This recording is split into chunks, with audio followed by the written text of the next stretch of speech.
Architecture is the design of buildings created by architects through the intelligent creation of forms and spaces that in themselves express an idea in creative and artful ways, including shapes, dimensions, and the inclusion of things like columns, friezes, arches, and more. The buildings are constructed for a purpose, such as a church, school, library, apartment building, house, or government building. The design of these buildings all differ to display any symbolism related to the purpose of the building. The architect will need to consider the materials that are used to be sure the building will stand through different weather patterns, natural disasters, and under the weight of what will be housed in the building. For example, when making a library, the architect must consider the weight of the books to ensure the building doesn't sink into the ground and fall.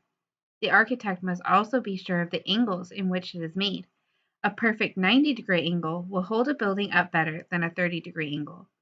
The math and science behind architecture has created amazing things such as the beautiful Catholic churches in Europe, the tallest skyscrapers in the world, huge football stadiums, beautiful homes, and opera houses all around the world. One great example of the different decisions architects must make to ensure a building will stay standing through all kinds of disasters is the story of the Three Little Pigs. The Three Little Pigs, an architectural tale.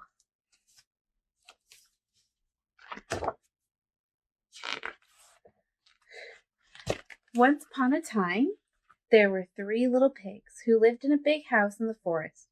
One day, the three pigs said goodbye to their mother and went off to make their way in the world.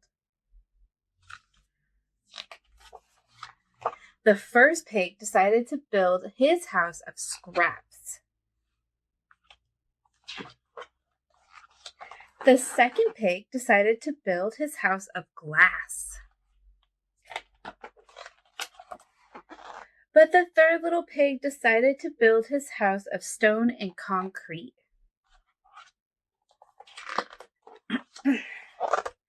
Now, there was an evil wolf who lived in the wood nearby. One day he came to the house of the first little pig and said, little pig, let me come in." But the pig answered, "Not by the hair of my chinny chin chin." This made the wolf so angry that he said, "Then I'll huff and I'll puff and I'll blow your house in." The wolf huffed and he puffed and he blew that house of scraps away.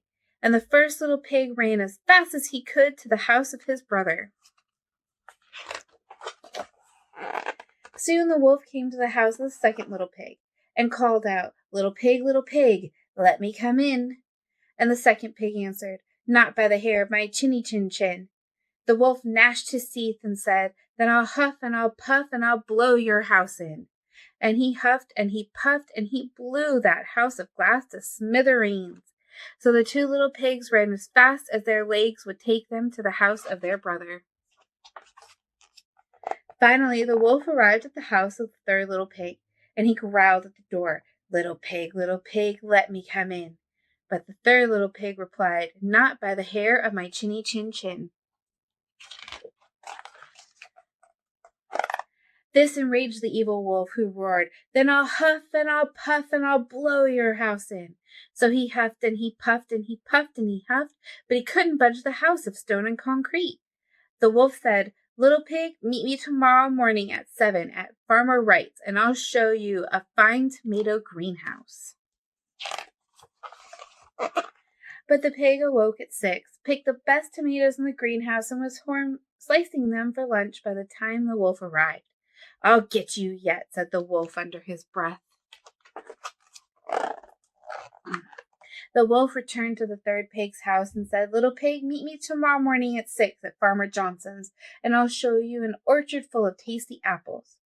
The next morning at 5, the pig was picking the best apples in Farmer Johnson's orchard when along came the wolf. "Good, aren't they?" said the wolf.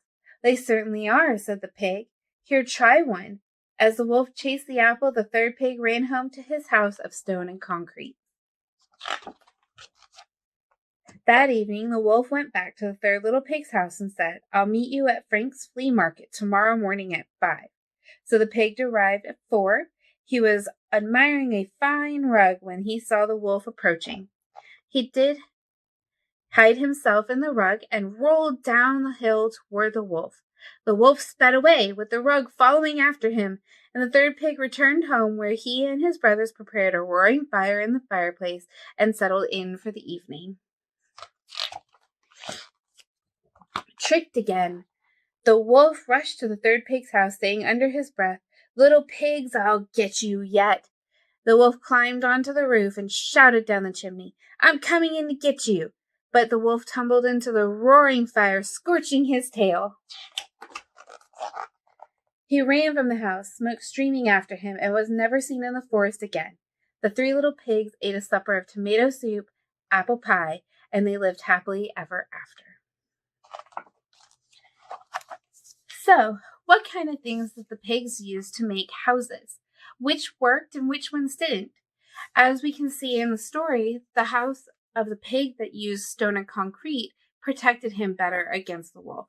And these are the kinds of things that architects think of. Using supplies you have at home, make your own 3D house that will protect you from the weather and animals and things that might try to hurt you, like the big bad wolf. Here you can see that I used toothpicks and marshmallows and some clay to help give my house some support. For younger kids, you can also have them do a fun and simple craft where they will use different supplies to make the different houses from the traditional story, that of sticks and straw and bricks.